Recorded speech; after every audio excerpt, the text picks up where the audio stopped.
बच्चों, पिछले चैप्टर में जब हमने पिछली क्लास ली थी उसमें भारत की स्वतंत्रता के समय यानी 1947 के टाइम हमारे देश की आर्थिक व्यवस्था कैसी थी इसके बारे में पढ़ा था। हमने पढ़ा था कि जब तक अंग्रेज़ों का हमारे यहाँ शासन था तब तक कृषि की व्यवस्था कैसी थी, कृषि की स्थिति कैसी थी, इसके बारे में आपने पढ़ा था। इसके साथ ही आपने पढ़ा था कि क्यों कृषि क्षेत्र की उत्पादकता कम थी।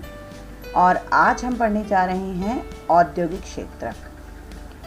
औद्योगिक क्षेत्रक उद्योग धंधे जिसमें होते हैं, जिसे द्वितीय क्षेत्रक भी कहते हैं। बच्चों, स्वतंत्रता के पूर्व भारत के औद्योगिक क्षेत्रक की क्या स्थिति थी इसका अध्ययन आज हम करेंगे। तो सबसे पहले मैं रीडिंग कर दूं। कृषि की ही भांति औपनिवेशिक व्यवस्था के अंतर्गत भारत एक सुदृढ़ औद्योगिक आधार का विकास भी नहीं कर पाया।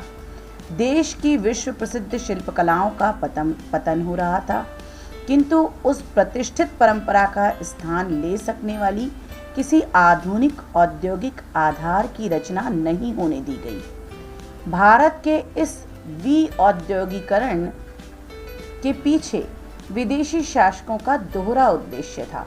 एक तो वे भारत को इंग्लैंड में विकसित हो रहे आधुनिक उद्योगों के लिए कच्चे माल का निर्यातक बनाना चाहते थे, दूसरे वे उस उद्योगों के उत्पादन के लिए भारत को ही एक विशाल बाजार भी बनाना चाहते थे। इस प्रकार उन उद्योगों के प्रसार के सहारे वे अपने देश ब्रिटेन के लिए अधिकतम लाभ सुनिश्चित करना चाहते थे। ऐसे आर्थिक परिदृश्य में भारतीय शिल्पकलाओं के पतन से जहां एक ओर भारी स्तर पर बेरोजगारी फैल रही थी, वहीं स्थानीय उत्पाद से वंचित भारतीय बाजारों में मांग का भी प्रसार हो रहा था। इस मांग को इंग्लैंड से सस्ते निर्मित उत्पादों के लाभपूर्ण आयात द्वारा पूरा किया जा रहा था। तो बच्चों, एक चीज़ आपको समझ में आई जो मैंने अभी रीडिंग करी कि जो कृषि की ही तरह औद्योगिक जो व्यवस्था थी औपनिवेशिक काल में, उन्होंने उसको भी पूरी तरह से खराब कर दिया, उसको विकसित नहीं होने दिया हमारे देश में। किसने? अंग्रेज़ों ने। औपनिवेशिक जो शासक थे उन लोगों ने हमारे देश में सुदृढ़ औद्योगिक आधार का विकास नहीं होने दिया। देश की विश्व प्रसिद्ध शिल्पकलाओं, जैसे कि आप जानते हैं बहुत सारी शिल्पकलाएं हमारी विश्व प्रसिद्ध थीं, जिसमें जो पीतल का बर्तन होती हैं वो बहुत वर्ल्ड लेवल के बनते थे और विदेशों में भी निर्यात किए जाते थे अंग्रेज़ों के आने के पहले। ऐसे ही जो कलात्मक वस्तुएं होती हैं, बहुत अच्छे धातु के बर्तन वगैरह बनने का जो उद्योग था, छोटा जो लघु उद्योगों के आधार पर ही था, वो सब जो सामान उस समय उत्पादित होता था विश्व स्तर पर उनकी मांग थी। ऐसे ही ढाका की मलमल बहुत फेमस थी। ढाका जो कि अब बांग्लादेश में है लेकिन पहले भारत में था, और वहाँ की जो मलमल होती थी, मलमल एक बिल्कुल पतला सूती कपड़ा होता है और वो इतना फाइन होता था, इतना बारीक होता था कि उसके बारे में कहा जाता है कि वो एक अंगूठी से पूरी साड़ी निकल जाती थी। तो इतना अच्छी क्वालिटी का हमारे यहाँ उत्पादन होता था कि विश्व भर में उसकी मांग थी। हर कोई चाहता था कि भाई इंडिया से चीज़ आई है तो बहुत शानदार होगी। लेकिन ये जो प्रसिद्ध शिल्पकलाएं थीं या जो हमारे यहाँ के उद्योग धंधे थे, उनका क्या हुआ? अंग्रेज़ों के आने के बाद पतन हो रहा था। लेकिन पतन तो हो रहा था, लेकिन क्या हो रहा था? इसके साथ ही अंग्रेज़ क्या कर रहे थे? उनकी जगह पर कोई नया आधुनिक उद्योग भी यहाँ पर स्थापित नहीं होने दे रहे थे, किंतु उस प्रतिष्ठित परंपरा का स्थान ले सकने वाली किसी आधुनिक औद्योगिक आधार की रचना नहीं होने दी गई। यानी जानबूझकर अंग्रेज़ों ने क्या किया कि यहाँ पर कोई भी आधुनिक उद्योग न स्थापित होने पाए। तो देखिए, एक तरफ तो उन्होंने हमारी जो प्रसिद्ध शिल्पकलाएं थीं, जो उद्योग धंधे थे, उनको बिल्कुल ख़त्म कर दिया, और दूसरी तरफ आधुनिक औद्योगिक आधार भी नहीं बनने दिया। भारत के इस विऔद्योगिकीकरण के पीछे विदेशी शासकों का दोहरा उद्देश्य था। अब इस लाइन में एक शब्द आया है विऔद्योगिकरण। बच्चों, औद्योगिकरण का अर्थ तो आप जानते हैं, औद्योगिकरण का अर्थ होता है कि बहुत सारे उद्योग धंधों का स्थापना हो देश में, तो इसे हम क्या कहते हैं, औद्योगिकरण। जैसा कि आपको मैंने पहले भी बताया कि अंग्रेज में वो इंग्लैंड में क्या हो रहा था, वहाँ पर औद्योगिकरण हो रहा था, बहुत तेज़ी से उद्योग धंधे पनप रहे थे। लेकिन भारत में क्या किया गया, विऔद्योगिकरण। इसका मतलब औद्योगिकरण का उल्टा, यानी जानबूझकर हमारे देश में उद्योग धंधों को न सिर्फ खत्म किया गया बल्कि नए और आधुनिक उद्योगों को पनपने नहीं दिया गया, उनकी स्थापना नहीं होने दी। अब इसके पीछे अंग्रेजों का क्या उद्देश्य था, देखिए यहाँ लिखा है दोहरा उद्देश्य था। अब दो उद्देश्य थे, इसका मतलब दोहरा उद्देश्य मतलब एक तीर से दो शिकार। एक तरफ तो वो हमारे यहाँ उद्योग धंधों को नहीं विकसित होने दे रहे थे और इससे उनके दो फायदे हो रहे थे। क्या फ़ायदा हो रहा था, एक तो वे भारत को इंग्लैंड में विकसित हो रहे आधुनिक उद्योगों के लिए कच्चे माल का निर्यातक बनाना चाहते थे। अंग्रेज क्या चाहते थे कि जो कच्चा माल है वो भारत से कहाँ एक्सपोर्ट हो, इंग्लैंड को। अगर भारत में ही उद्योग धंधे विकसित होते तो उनकी डिमांड भारत में ही होती, तो फिर उसकी पूर्ति इंग्लैंड में नहीं हो पाती कच्चे माल की। इसलिए उन्होंने जानबूझकर क्या किया कि हमारे देश में उद्योग धंधों को विकसित नहीं होने दिया, जिससे कि उनको जितने कच्चे माल की आवश्यकता है वो उनको आसानी से मिलता रहे और भारत क्या बन के रह जाए, एक कच्चे माल का निर्यातक बन के रह जाए। तो आप इसको अंडरलाइन करेंगे, कैसे अंडरलाइन करेंगे, यहाँ से एक तो आप यहाँ से लेंगे, भारत के विऔद्योगिकरण के पीछे विदेशी शासकों का क्या उद्देश्य था, ये प्रश्न बनता है। तो आपको बताना है पहला उद्देश्य तो क्या था, वे यानी यहाँ पर क्या लिखेंगे आप, ब्रिटिशर्स यानी अंग्रेज भारत को इंग्लैंड में विकसित हो रहे आधुनिक उद्योगों के लिए कच्चे माल का निर्यातक बनाना चाहते थे। तो अगर आप इसको अंडरलाइन कर देंगे तो आपका आंसर क्या हो जाएगा, आधा कंप्लीट हो जाएगा कि आपने यहाँ से लिया नंबर 1 कि इनका एक उद्देश्य आपको दिख रहा है, वे भारत को क्या बनाना चाहते थे,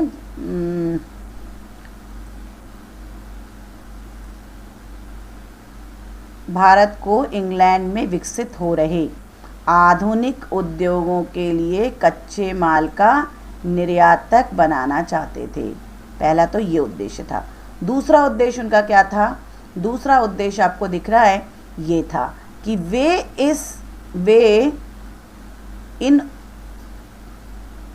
इन उद्योगों के उत्पादन के लिए भारत को ही एक विशाल बाजार बनाना चाहते थे। वो चाहते थे कि वो जो कुछ भी उत्पादन कर रहे हैं उसका बाजार, मतलब वो जो सामान बनेगा वो बिकेगा कहाँ, वो बिके भारत में ही आकर के। ऐसी उनकी चाल थी। इसलिए उन्होंने क्या किया, अगर भारत में उद्योग धंधे विकसित हो जाते तो फिर भारत के लोग भारत के ही उद्योग धंधों में निर्मित वस्तुओं का क्रय करते।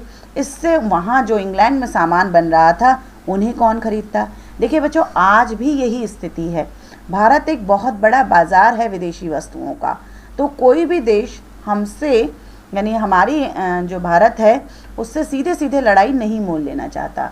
यहाँ तक कि चाइना भी लड़ाई से बचता है। वो जानता है कि अगर किसी भी तरह का युद्ध होता है या किसी भी तरह का मनमुटाव होता है तो उसके यहाँ जो उद्योग धंधों में सामान बन रहा है जिसकी डिमांड भारत में है वो कम हो जाएगी या ख़त्म हो जाएगी। इसलिए डायरेक्ट लड़ाई नहीं करते। अमेरिका भी भारत का मुंह देखता है। यानी बड़ी बड़ी कंट्रीज़ के लिए हम क्या हैं, एक बड़ा बाज़ार हैं। भारत एक बड़ा बाज़ार है। क्यों बड़ा बाज़ार है? क्योंकि आपको पता है कि विश्व में दूसरे नंबर पर सबसे अधिक जनसंख्या कहाँ पर है, भारत में है। तो डिमांड कहाँ है, जहाँ जनसंख्या है वहाँ डिमांड है। इसलिए सारे देश क्या करते हैं, हमसे अच्छे संबंध, मित्रवत संबंध बना के रखना चाहते हैं। तो इंग्लैंड थोड़ा ज़्यादा चतुर था, चालाक था। ब्रिटिशर्स, उन्होंने क्या किया कि यहाँ पर उद्योग धंधों को विकसित नहीं होने दिया और दूसरी तरफ क्या किया, अपने जो वहाँ पर उद्योग धंधों में सामान बन रहा था उसका बाज़ार ना चला जाए, इसलिए उन्होंने हमारे देश में विऔद्योगिकरण किया। ठीक है। इस प्रकार उन उद्योगों के प्रसार के सहारे वे अपने देश ब्रिटेन के लिए अधिकतम लाभ सुनिश्चित करना चाहते थे। क्या चाहते थे? ये करेंगे तो क्या होगा, उन्हीं को लाभ मिलेगा ना। कच्चा माल सस्ते में ले जाएंगे, बना बनाया माल महंगे में हमारे देश में बेचेंगे, तो फिर फ़ायदा किसको मिलने वाला है? वहीं के जो उद्योगपति थे, पूंजीपति थे, उन्हीं को मिलने वाला था। तो वो ये चाहते थे कि ये लाभ किसी तरीके से कम ना होने पाए, इसलिए उन्होंने इस तरह की नीति अपनाई थी। ऐसे आर्थिक परिदृश्य में भारतीय शिल्पकलाओं के पतन से जहां एक ओर भारी स्तर पर बेरोजगारी फैल रही थी, वहीं स्थानीय उत्पाद से वंचित भारतीय बाजारों में मांग का भी प्रसार हो रहा था। तो बेटा देखिए, यहाँ पर उन्होंने क्या किया, हमारे जो भारतीय शिल्पकलाएं थी उनका पतन हो गया। उसके कारण क्या हुआ, जो लोग इन शिल्पकलाओं में लगे हुए लोग थे वो बेरोजगार हो गए। तो एक तरफ तो हमारे यहाँ बेरोजगारी फैल रही थी, दूसरी तरफ क्या हो रहा था कि जो स्थानीय उत्पाद, जैसे कि जो सामान यहाँ से लोगों को आसानी से मिल जाती थी, अपने ही बाज़ार में मिल जाती थी, अपने ही देश के बने हुए सामान मिल जाते थे, लेकिन उद्योग धंधों का पतन हो गया था, इसलिए वो स्थानीय लोगों को मिल ही नहीं पा रहे थे। तो फाइनली लोगों को क्या करना पड़ रहा था, भारतीय बाज़ारों में किसका प्रसार हो रहा था, क्योंकि सामान मिल नहीं रहा है, तो फाइनली लोगों को कहाँ से मंगाना पड़ रहा था, इंग्लैंड से सामान मंगा करके उनके द्वारा उत्पादित माल का उपयोग करना पड़ रहा था। इस मांग को, जो मांग बढ़ रही थी, इस मांग को कौन पूरा कर रहा था? इस मांग को इंग्लैंड से सस्ते निर्मित उत्पादों के लाभपूर्ण आयात द्वारा पूरा किया गया। ये जो मांग बढ़ रही थी हमारे देश में वस्तुओं की और पूर्ति हो नहीं पा रही थी, उसे किसने पूरा किया? इंग्लैंड से पूरा किया गया। क्या किया गया वहाँ पर? वही, क्योंकि लाभपूर्ण आयात था। ये किसके लिए? ब्रिटिशर्स के लिए। हमारे लिए नहीं था ये लाभपूर्ण आयात, उनके लिए था कि हमने जब सामान मंगाया तो महंगे दामों पर मंगाया, वहाँ से बना बनाया माल, तो उससे किसको प्रॉफिट मिल रहा था? ब्रिटिशर्स को मिल रहा था। इसलिए जानबूझकर हमारे देश में उद्योग धंधों का विकास नहीं होने दिया गया। यद्यपि 19वीं शताब्दी के उत्तरार्ध में भारत में कुछ आधुनिक उद्योगों की स्थापना होने लगी थी। अब बेटा 19वीं शताब्दी आई है यहाँ पर एक वर्ड। अब 19वीं शताब्दी का मतलब क्या हुआ? 1800 से लेकर के 1900 तक का काल। इसका उत्तरार्ध, अब मैंने पहले भी आपको बताया, पूर्वार्ध और उत्तरार्ध। पूर्वार्ध हुआ, शताब्दी है, इसका मतलब 100 साल का टाइम है, तो पूर्वार्ध यानी शुरू के 50 साल और उत्तरार्ध यानी बाद के 50 साल। तो यानी 1850 से लेकर 1900 तक के काल में भारत में क्या हुए, कुछ आधुनिक उद्योग भी स्थापित होने लगे थे, किंतु उनकी उन्नति बहुत धीमी हो रही थी। प्रारंभ में तो यह विकास केवल सूती वस्त्र और पटसन उद्योगों को आरंभ करने तक ही सीमित था। तो क्या हुआ, किन उद्योगों का विकास हुआ इस समय में हमारे देश में? सीमित जो विकास हुआ, एक तो आपको दिख रहा है यहाँ पर सूती वस्त्र उद्योग, है ना, और ये सूती वस्त्र उद्योग, और दूसरा है पटसन। ये दो चीज़ें ऐसी थी, इनका उन्होंने प्रारंभ किया था। ठीक है, किसने? ब्रिटिशर्स के टाइम में शुरू हो गया था, ये उद्योग पनपने लगे थे, लेकिन धीमी गति से।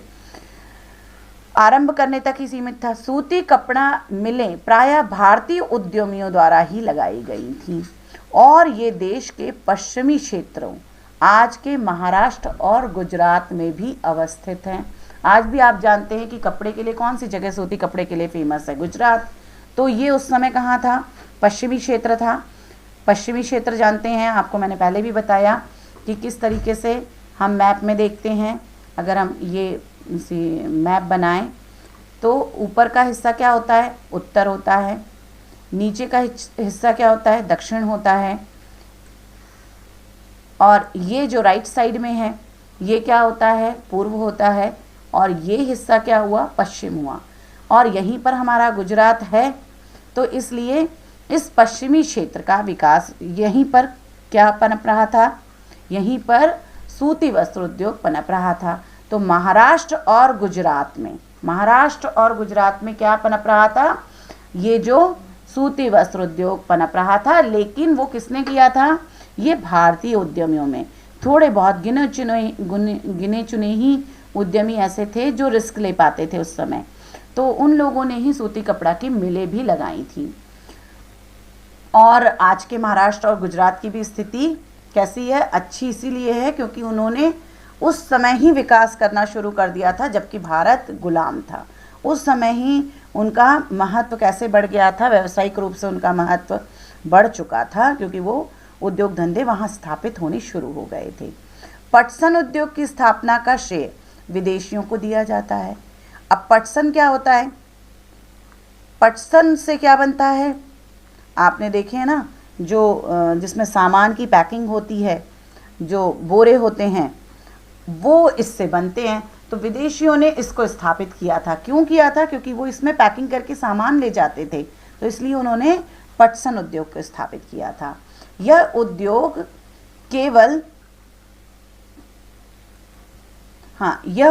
केवल बंगाल प्रांत तक ही सीमित रहा। 20वीं शताब्दी के आरंभिक वर्षों में लोहा और इस्पात उद्योग का विकास प्रारंभ हुआ। तो ये उद्योग जो था, पटसन उद्योग, कहाँ तक सीमित था, बंगाल प्रांत तक, क्योंकि वहाँ की जलवायु ऐसी थी कि वहाँ पटसन आसानी से प्रोड्यूस किया जा सकता था, इसलिए। इसके बाद 20वीं शताब्दी के आरंभिक वर्ष यानी 1900 से लेकर के जो आगे का टाइम है 1920-25 तक का टाइम, वो क्या हुए, आरंभिक वर्षों में लोहा और इस्पात उद्योग का विकास प्रारंभ हुआ। ठीक है, ये आपको याद रखना है। एक तो मैंने बताया सूती वस्त्र उद्योग, दूसरा हमने पढ़ा पटसन उद्योग, तीसरा हम पढ़ रहे हैं कौन सा, लोहा और इस्पात, है ना। तो Tata iron steel company TISCO की स्थापना कब हो गई थी, 1907 में। तो एक क्वेश्चन यहाँ से भी बनता है कि टिस्को की स्थापना कब हुई, तो आप बता देंगे टाटा आयरन स्टील कंपनी की स्थापना 1907 में हुई थी। ठीक है, ये बात क्लियर आपको। तो एक आपको 3 चीज़ें मिल गई अभी तक कि अंग्रेज़ों के शासनकाल में कौन कौन से उद्योग विकसित हुए थे। तो आपको बताना है कि 18वीं शताब्दी के उत्तरार्ध में तो कौन सा हुआ था, एक तो हुआ था कॉटन और दूसरा पटसन, और 19वीं शताब्दी के प्रारंभ में कौन सा हुआ, इस्पात उद्योग, है ना, लोहा और इस्पात उद्योग। दूसरे विश्व युद्ध के बाद चीनी सीमेंट, कागज आदि के कुछ कारखाने भी स्थापित हुए। तो अगर आपसे 1 नंबर का क्वेश्चन आता है कि कौन कौन से उद्योग स्थापित हुए, तो आपको केवल नाम लिख देना है कि कौन कौन से उद्योग धंधे उस समय स्थापित हो चुके थे अंग्रेजी शासनकाल के समय में। तो वो था, एक हुआ सूती वस्त्र उद्योग, दूसरा हुआ पटसन उद्योग, तीसरा हुआ लोहा एवं इस्पात उद्योग, फिर इसके बाद चीनी, सीमेंट और कागज। ठीक है, तो कितने हो गए, ये कितने हो गए, 3 और 3 6। ठीक है, तो ये इसके भी कुछ कारखाने स्थापित हो गए थे। ठीक है, लेकिन अगर ये बड़ा क्वेश्चन आ जाए तो आप इसको पूरा समझा के लिखेंगे, बताएंगे कि किस सन में और किस किस टाइम पीरियड में कौन कौन से उद्योग धंधे स्थापित हुए थे। किंतु भारत में भावी औद्योगिकरण को प्रोत्साहित करने हेतु पूंजीगत उद्योगों का प्रायः अभाव ही रहा। अब बेटा यहाँ पर एक शब्द आया है पूंजीगत उद्योग। अब ये पूंजीगत उद्योग क्या होता है, तो पूंजीगत उद्योग की बात करें तो पूंजीगत उद्योग आपका होता है वह उद्योग जहाँ पर मशीनें बनती हैं। ठीक है, मशीनों का, जो मशीनें हमारे देश में अब तो बन रही है ना, पहले क्या होता था, मशीनें यहाँ नहीं बनती थी बल्कि बाहर से आ रही थी। तो ये जो पूंजीगत उद्योग है ये क्या हुआ, इसका अभाव ही था उस समय।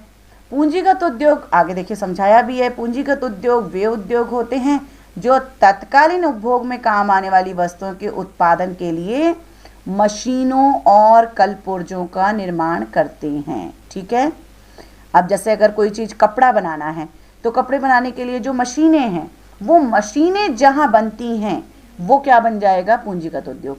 कपड़ा बनाने वाली फर्म कौन सी हुई, कपड़ा बनाने वाली उपभोग आधारित उद्योग हुआ। लेकिन ये कैसा उद्योग हुआ, पूंजीगत उद्योग हुआ। ठीक है, यत्र तत्र कुछ कारखानों की स्थापना से देश की पारंपरिक शिल्पकला आधारित निर्माणशालाओं के पतन की भरपाई नहीं हो रही थी।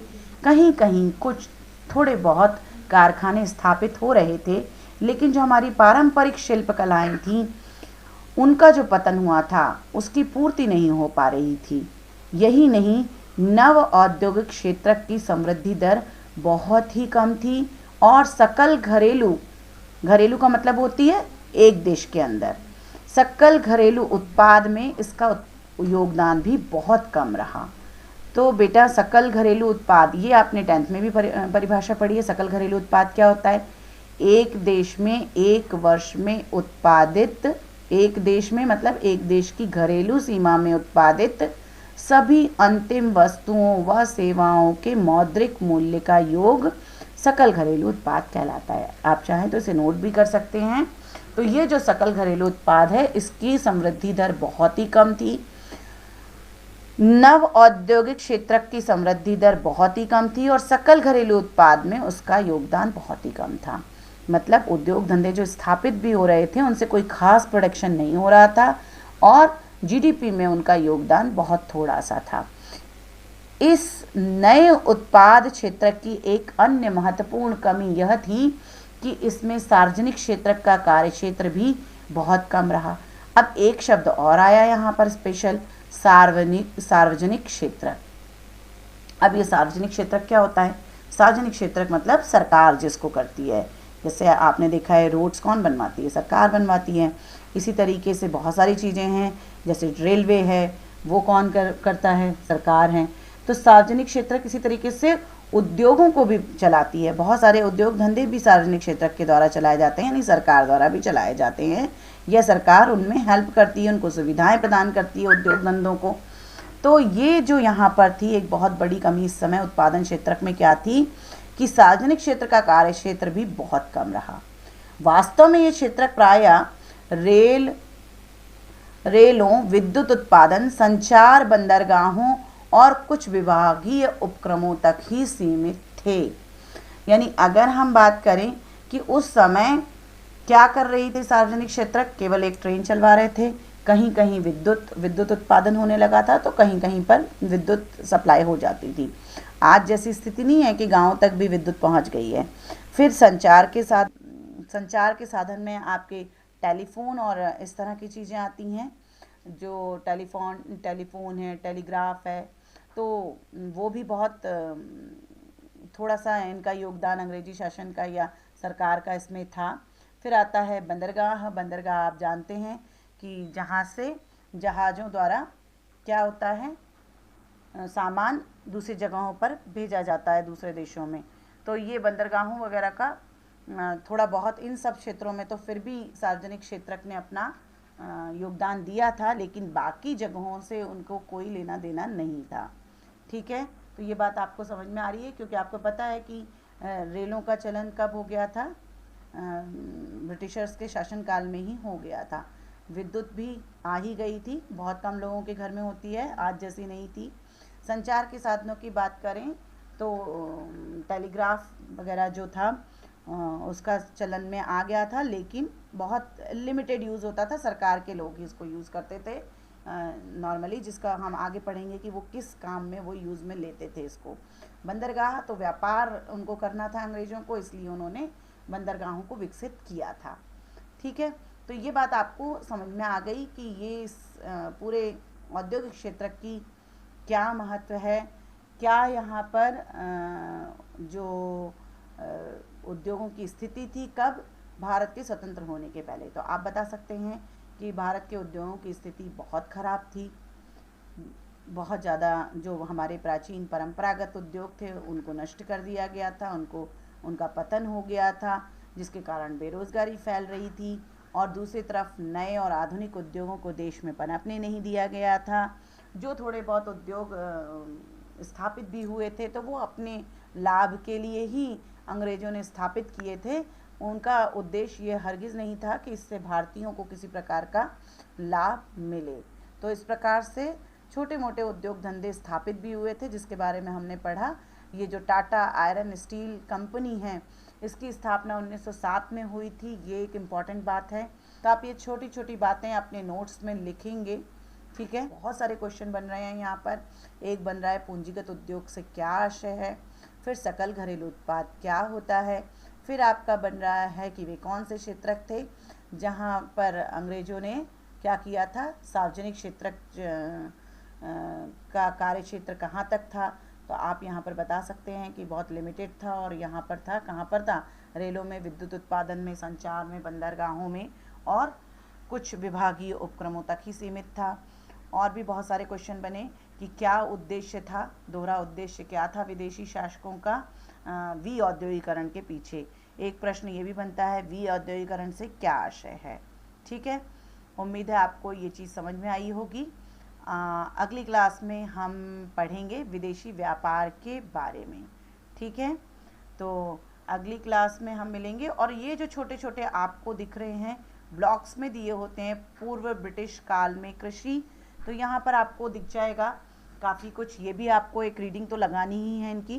जैसे यहाँ लिखा है, 17वीं शताब्दी में आए फ्रांसीसी यात्री वर्नियर ने तत्कालीन बंगाल का इस प्रकार वर्णन किया है। अपने 2 बार के भ्रमण के दौरान बंगाल के विषय में संग्रहित जानकारी के आधार पर मैं कह सकता हूँ कि यह क्षेत्र मिश्र देश से कहीं अधिक समृद्ध है। यहाँ से सूती, रेशमी वस्त्र, चावल, शक्कर और मक्खन का प्रचुर मात्रा में निर्यात होता है। यहाँ अपने आंतरिक उपभोग के लिए भी गेहूँ, सब्जियाँ, अनाज, मुर्गे मुर्गियाँ, बत्तख आदि का भरपूर उत्पादन होता है। यहाँ सूअरों के बड़े बड़े झुंड तथा भेड़ बकरियों के विशाल झुंड भी विद्यमान हैं। इस क्षेत्र में हर प्रकार की मछलियाँ प्रचुरता से उपलब्ध हैं। राजमहल से लेकर समुद्र तक अतीत में परिवहन तथा सिंचाई के लिए गंगा नदी से बहुत यत्न और श्रम पूर्वक काटकर बनाई गई नहरों का जाल सा बिछा हुआ है। देखिए कितना अच्छा वर्णन किया है फ्रांसीसी यात्री बर्नियर ने कि जब तक अंग्रेज नहीं आए, पूर्व ब्रिटिश काल है ये, और उस समय कृषि की स्थिति क्या थी हमारे देश में। तो बहुत कुछ बताया है कि देखिए यहाँ पर सूती वस्त्र, रेशमी वस्त्र, चावल, शक्कर और मक्खन का प्रचुर मात्रा में उत्पादन होता है। न सिर्फ उत्पादन होता था बल्कि निर्यात भी होता था। हालांकि हमारा निर्यात उस समय यूरोपियन कंट्रीज़ से बिल्कुल नहीं था, हमारा निर्यात होता था अरब कंट्रीज़ के साथ, और अरब कंट्रीज़ के लोग अपने यहाँ से दूसरे देशों को चीज़ें भेजते थे, तो डायरेक्ट हमारा निर्यात वहाँ नहीं हो रहा था। फिर इसके बाद बताया कि लोग आंतरिक उपभोग यानी अपने उपभोग के लिए भी क्या उत्पादित करते हैं, गेहूँ उत्पादित करते हैं, सब्जियों का भी उत्पादन करते हैं, अनाज उत्पादित करते हैं, मुर्गे मुर्गियाँ भी पालते हैं, बतख का भरपूर उत्पादन होता है। फिर इसके आगे इन्होंने बताया सूअरों के बड़े बड़े झुंड हैं, भेड़ बकरियों के विशाल झुंड भी विद्यमान हैं, और बहुत तरह की हर प्रकार की मछलियों का यहाँ पर क्या किया जाता है, प्रचुरता से उपलब्ध हैं यहाँ की नदियों में और जलाशयों में। राजमहल से लेकर समुद्र तक अतीत में परिवहन तथा सिंचाई के लिए गंगा नदी बहुत यत्न और श्रम पूर्वक काटकर बनाई गई नहरों का जाल सा बिछा हुआ है। यानी नहरें भी बनी हुई थी जिससे क्या किया गया है, सिंचाई आदि का काम आसानी से हो जाता था। परिवहन के लिए और सिंचाई के लिए यूज़ किया जाता था, जल मार्ग को भी यूज़ में लाया जाता था। तो ये बहुत अच्छी जानकारी हमें मिल रही है। अगर हमसे पूछा जाए कि ब्रिटिश शासन के पूर्व भारत की आर्थिक स्थिति कैसी थी, तो आप ये बता सकते हैं अपनी भाषा में लिख करके। फिर ऐसे ही एक ब्लॉक यहाँ पर आ रहा है, बंगाल का सूती उद्योग। मलमल, ये जो कि मैंने अभी बताया आपको, मलमल एक प्रकार का सूती कपड़ा है। इसका मूल निर्माण क्षेत्र बंगाल, विशेषकर ढाका के आसपास का क्षेत्र रहा है। यह नगर अब बांग्लादेश की राजधानी है। ढाका के मलमल ने उत्कृष्ट कोटि के सूती वस्त्र के रूप में विश्व भर में बहुत ख्याति अर्जित की थी। यह बहुत ही महीन कपड़ा होता था। विदेशी यात्री इसे शाही मलमल या मलमल खास भी कहते थे। इसका आशय यही था कि वे इस कपड़े को शाही परिवारों के उपयोग के योग्य मानते थे। यानी जो मलमल होता था वो इतना खास था कि हर कोई नहीं पहनता था, क्योंकि मोटा कपड़ा पहनते थे बाकी लोग, लेकिन मलमल कैसा था, बहुत पतला विशेष प्रकार का सूती कपड़ा था। तो जो लोग बहुत राजा महाराजा टाइप के लोग होते थे वही इसका उपयोग करते थे। तो तो उम्मीद है आपको ये चैप्टर यहाँ तक समझ में आ गया होगा। अगली क्लास में हम फिर मिलेंगे और आपको बताएंगे भारत के विदेशी व्यापार के बारे में। उस समय भारत का विदेशी व्यापार किन देशों के साथ था। तो अगर कोई क्वेश्चन हो, कोई क्वेरी हो, तो आप कमेंट कर सकते हैं या फिर मुझे फ़ोन करके भी पूछ सकते हैं। Thank you for watching.